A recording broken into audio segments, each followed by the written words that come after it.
How on earth do you make a road race bike fit for a pro cycling team that are both lightweight and aerodynamic and merge them together into one cohesive package? Well, Pinarello is a company with their Dogma that have been doing this for a long time. And while other companies like Specialized, Trek, Canyon, etc. have been focused on a separate aero bike and a separate climbing lightweight bike, we're now seeing a trend for those two platforms being merged into one. The Specialized Tarmac SO8 is a very good example, and there are rumours of other bike companies doing this as well. But Pinarello, you might say, were ahead of the trend. So at the launch for the Dogma F, once I dried off from a very wet ride around the stunning Dolomites, I spent some time with the R&D engineer behind the new Dogma F and asked him how big a challenge making a lightweight aero bike is. We also talked about the UCI constraints on bike design and future trends as well, so plenty of good topics covered in this conversation. Anyway, hopefully you enjoy it. Let's dive in. Can you just tell me your name and your role at Pinarello first, please? I'm Massimo Poloniato, the R&D manager, especially for road bikes. So we manage and coordinate the complete whole R&D team. We are 5 young guys, some engineers, some designers, okay. And we develop together with Fausto, coordinated by Fausto directly, and collaborating with the team Ineos, we develop this new generation of Dogma F. Okay, so we're here with a new bike. Where do you start developing this new bike? What was the main focus for the design of the new bike? What were you trying to achieve? Here, the main focus is always an improvement of the old bike. So speaking with the team Ineos, as we said in the presentation, we analyzed several data coming from the team Ineos, and something that we already know, but it is also a numerical confirmation that aerodynamic and the weight plays the major role, maybe. And so we focus on aerodynamic, but of course it is so easy to make an aerodynamic bike if you think, but here the challenge is to make an all-around bike, so an aerodynamic bike that performs well also in while sprinting, and that is able to save weight. It's trying to design one bike that's both aero and lightweight. Does it lead to a compromise? Is it as aero as it can be or as light as it can be, or that balance really key to the bike's performance? There is always a compromise, of course, because of course if you want to have an aero bike, that's it. Let's make thin aero section, long aero section, but the bike will become really heavy, first of all, and probably really stiff in vertical, so not comfortable, and probably also not as stiff while sprinting or while going uphill. So that's it, easy. But here the challenge is to balance everything and put all the characteristics together.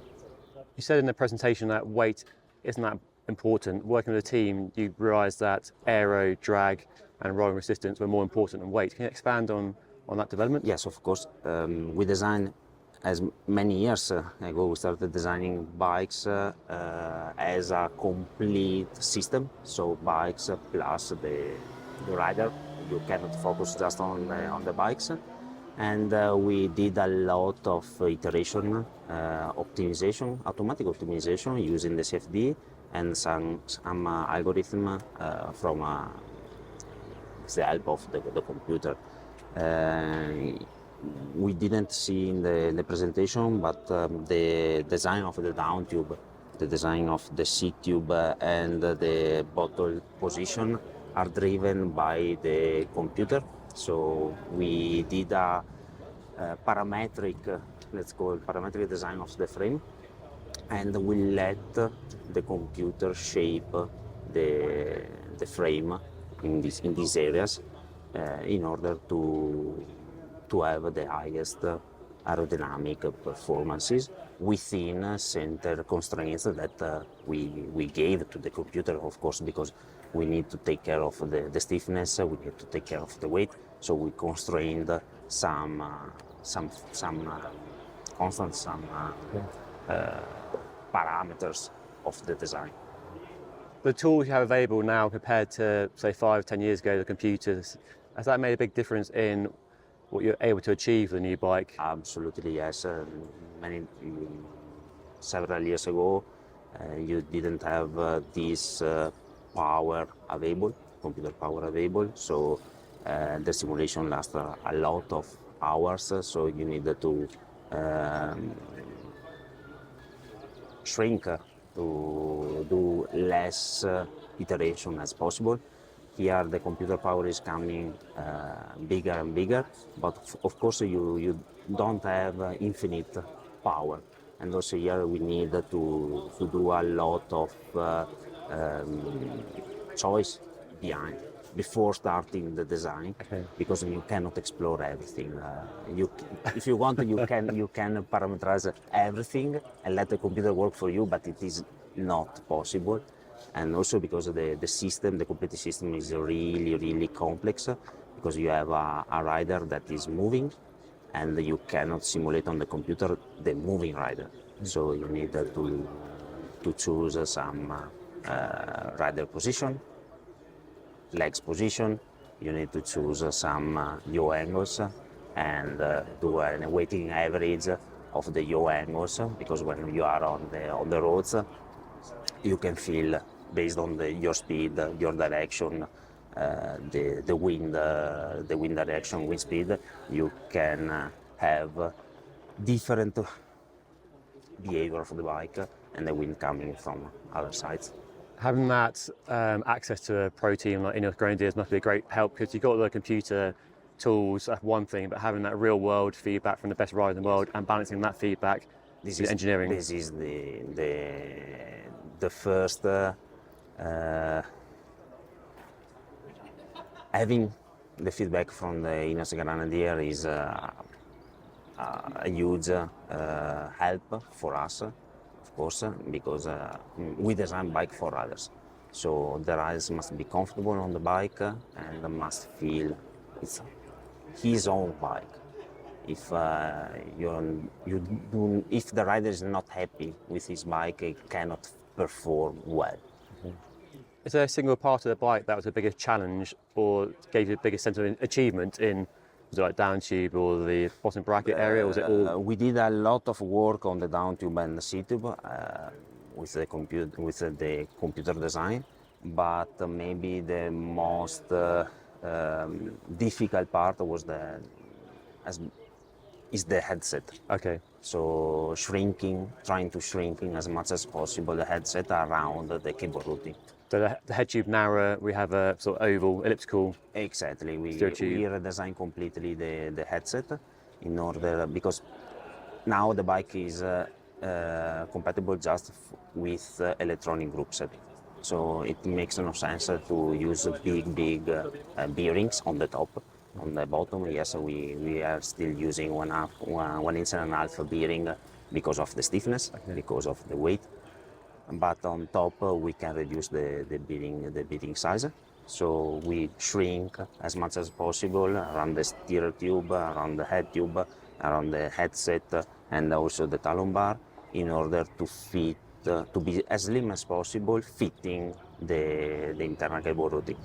And a second big challenge was the tire clearance, because going up with the tire clearance, so here we are up to 30 millimeter. We are reducing the stiffness of the bike, so we tried several tricks in order to recover the stiffness and keep as similar as possible to the previous generation of Dogma F. Okay. Visually, the bike looks very similar to the old bike. I guess it's a bike of marginal improvement, incremental improvements, but retaining the visual language of the Dogma is very important. Retaining that style whilst making more aero and... Exactly. There is also a part of style on that bike, so we keep the family feeling of the previous generation of Dogma F, introducing small improvement like more sharp edges, For example, the bottom bracket is bigger, as we saw, to improve the aerodynamics of that area, but also to improve the stiffness. The rounds, the connection between the seat tube and the chase, they are bigger in order to try to recover a little bit of stiffness without having a stiff bike on the vertical plane. Okay. When you're designing a bike, do you look to what brands and other rivals doing for inspiration, or just do you look at our brands and think, oh, that's a good idea and could we do something like that, or do you work in isolation and ignore what Specialized and Trek and Canyon's You doing? are always looking also at other brands, but of course we have our DNA, and we try to follow our DNA. In the past there was several bikes for different kind of races, so aero bikes, lightweight bikes and so on. We choose to go for one bike that fits all, and we are still keeping this DNA in our bikes.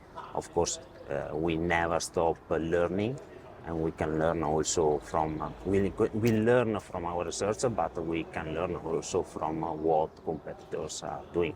Then it is the ability of our team to understand what we need, what is really an improvement, and what is just for fun or just for style. Do you expect to see more, because Specialized have gone down the same route of one bike that's air and lightweight, do you expect to see more brands do the same in the future? It looks like this. Okay. Maybe also A bigger trend. Yeah, and also because maybe also for the market it is easier to accept. Okay. Because of course, and currently you have a range of bikes that is huge, and you have a lot of different I can say disciplines to fit. Road bikes, road bikes endurance. There are really a lot of different bikes. Okay. A more general question, maybe more personal question. Road bikes like this have come a long way in 20 years, and they feel like they've almost peaked in terms of performance, weight and aero.